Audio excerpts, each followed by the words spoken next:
Je suis fasciné de vous présenter cet arbre qui vous paraît peut-être banal, mais c'est un des arbres les plus anciens de la création. Alors, cet arbre, le Juniperus turiferus, apparaît très tôt, il y a exactement, tenez-vous bien, 300 millions d'années. Je dis bien 300 millions d'années. Il appartient à la classe des gymnospermes.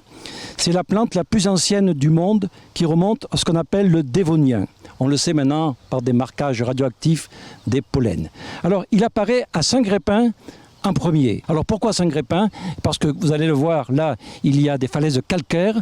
Donc, c'est une plante qui aime le calcaire et qui s'adapte entre 300 et 2000 mètres.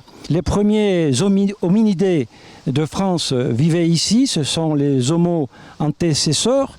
Ils n'avaient que cet arbre-là comme végétal. Donc la plante, je vous le dis, la plus ancienne du monde. Vous voyez, elle se reproduit avec ses graines.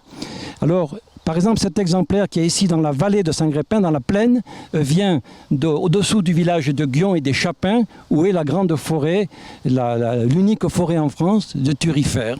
Alors c'est sûrement un corbeau, vous voyez, qui avait ça dans son bec et qui l'a lâché, et il y a là cette plante. Donc il y a une grande thuriféraie au-dessous des Chapins qui sont connus, vous le savez, puisque c'était le village de naissance des ancêtres de Frédéric Chopin.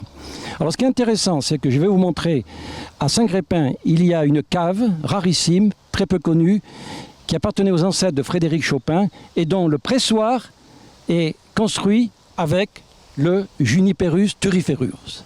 Voilà, cette cave mémorable, rarissime, qui est pour la première fois sous les feux de la rampe.